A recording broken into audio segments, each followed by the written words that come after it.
week in East Brunswick, the biggest news hasn't happened yet. Final preparations are still being made for the Septemberfest Area Heritage Festival to be held at the municipal grounds this Saturday. Dolly Vasta will be on hand later with details. Also this week, Adrianne Eisner, Township Consumer Advocate, will discuss purchasing your own telephone. She'll also have a special announcement about the township-wide cable system rebuild. Sharon will be in the studio with Karen Schneider to discuss the East Brunswick Student Enrichment Program, which now includes programs for adults too. We'll also show excerpts from Monday's Township Council workshop session, all on This Week in East Brunswick. Now let's join Sharon in the studio. Hello, this is Sharon Karmazin, live at the East Brunswick Library for This Week in East Brunswick. My guest today is Karen Schneider, who's the director of the East Brunswick Student Enrichment Program. She's here to tell us about when that program will be starting and what the details of registration are. Welcome, Karen. Thank you. Can you tell us a little bit about how the East Brunswick Student Enrichment Program began? Because I know it's going into its 9th year this year. Well, 9 years ago, the parents of this town realized that there seemed to be a gap in cultural activities on weekends, and they band together and started hiring teachers and holding classes at one of the schools. And they were looking for an alternative to cartoons on Saturday mornings.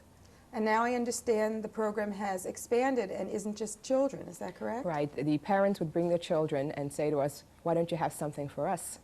And we started asking them what they would like, and we instituted courses for adults also. I see. How long does the course run? Okay, they're 1-hour sessions for 10 weeks in the fall, and then we have 10 weeks again in very early spring. I see. Can you tell us some of the course offerings this time? Okay, we have a very wide selection. For the adults, we have, personal improvement with typing and calligraphy and exercise. We have more culturally oriented things such as literature and arts and crafts. For the kids, we have science courses. We have physical things such as karate. We have arts and crafts for the kids, drawing and painting. We're introducing foreign languages for the first time for children, grades 4 through 6, which they don't get in the school system here. And we're doing some new musical appreciation classes for children and adults. I see. And is there a charge for this program? Yes, there's a registration fee, which is very nominal. It's $21 for the first class, and if they take a second course, it's $18 for the second course. So actually during the Saturday morning, people are able to take up to 2 courses? Right. The first class is at 10 o'clock, and the second class is started at 11:15. So you can be enriched and be finished by noontime? By 12:15, That's yes. great. Tell us about when registration is. Okay, we've been registering by mail since the beginning of September, but this Saturday we're going to be having in-person registration at Hammersholt from 10 o'clock in the morning till noon. Mm-hmm.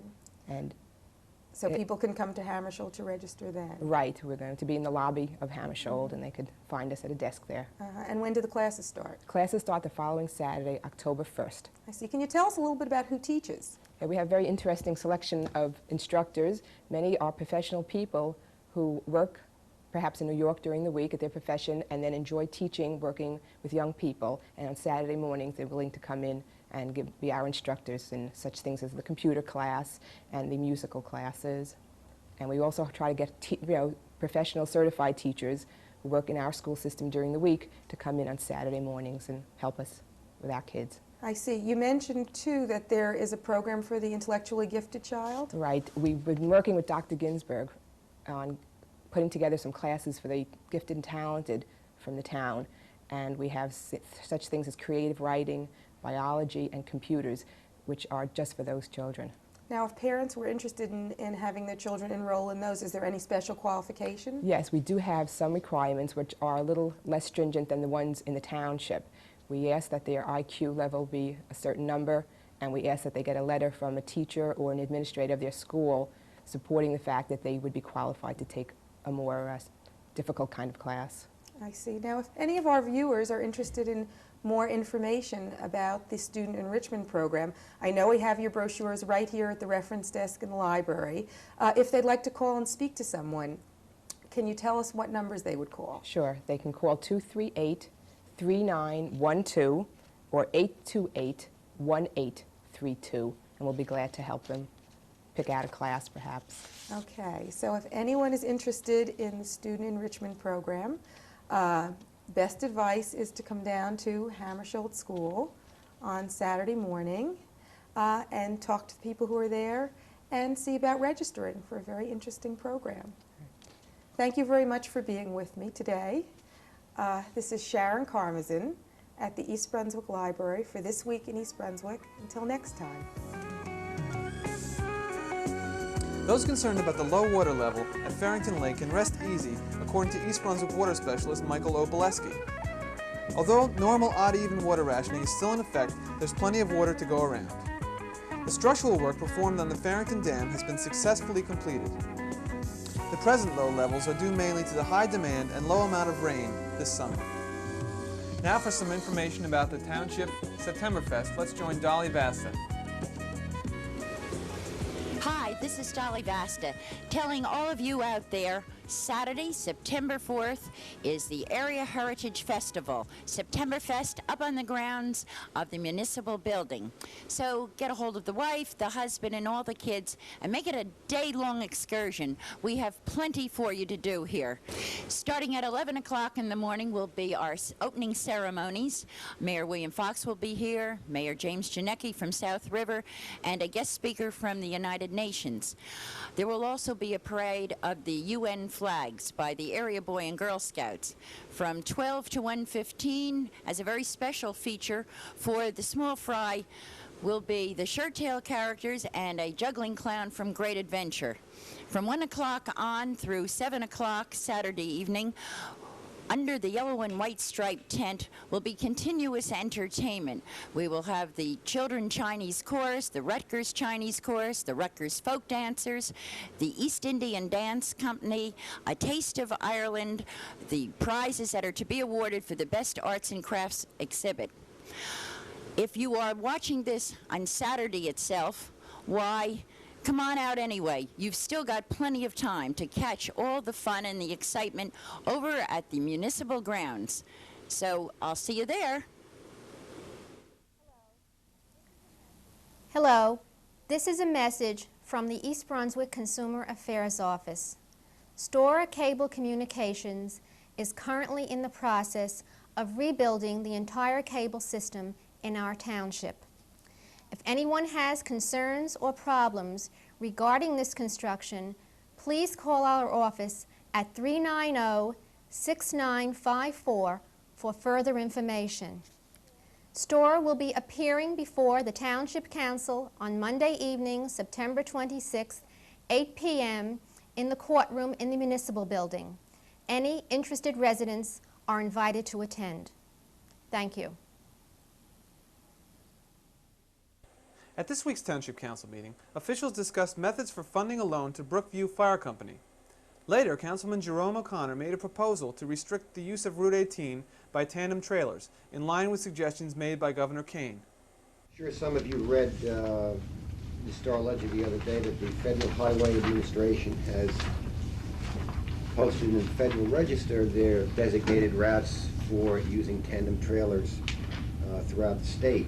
And I guess you've also seen in the same article, if you've read it, that Governor Kane had once before and still again had voiced his opposition to the use of those tandem trailers on certain routes throughout New Jersey.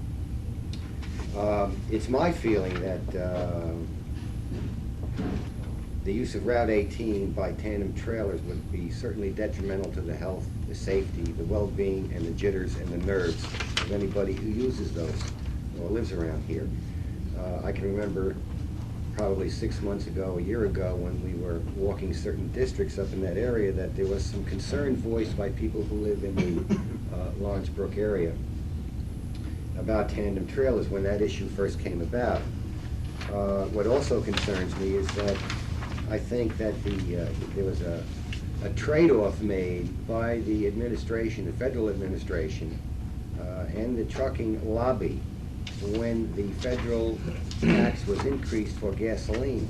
I think there was a trade-off made without any concern for the welfare of people living around certain routes in New Jersey. So what I've done in this resolution, which is subject to change to you folks if you feel that you'd like to change any part of it, is to support Governor Kane when he said that he would blockade roads. And I don't know how far we have to go to do that, but what I'm saying is that we will assist the governor, or asking that we will assist the governor in doing anything that he feels is necessary to stop tandem trailers being used on Route 18. That is basically my...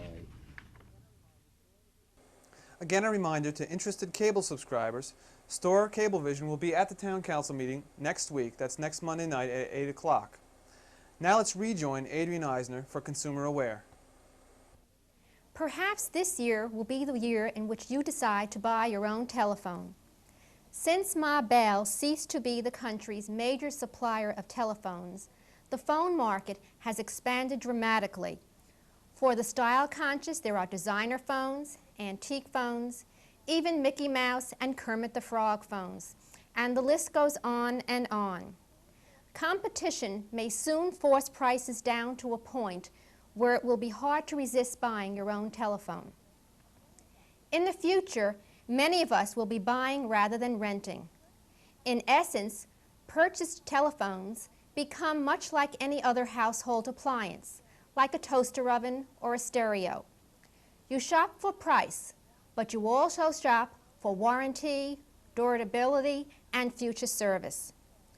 Independent retailers, including some home centers and department stores, are already in the business of selling telephones and accessories. Many companies are manufacturing phones. AT&T has introduced models and is selling them in Bell Phone Center stores.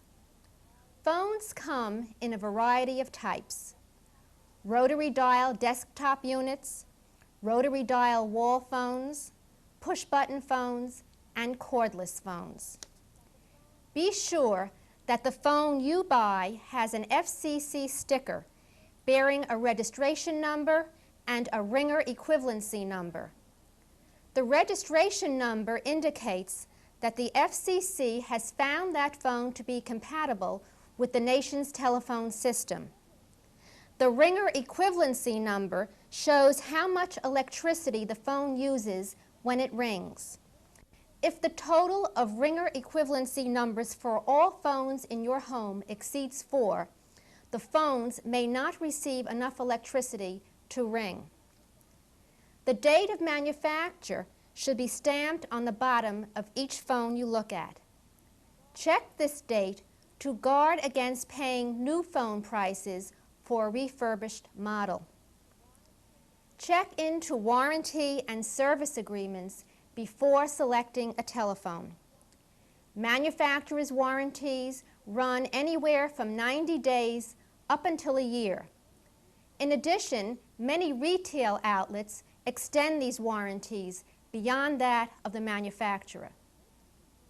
So if this is the year that you decide to buy a telephone, take the time to shop in the local stores, look at the phone displays, and remember to look for price, warranty, durability, and service. If you have any questions about the purchase of a telephone, please call us at the East Brunswick Consumer Affairs Office. We're there Monday through Friday, 9 a.m. until 1 p.m. Our telephone number is 390-6954. Please join us again on Consumer Aware.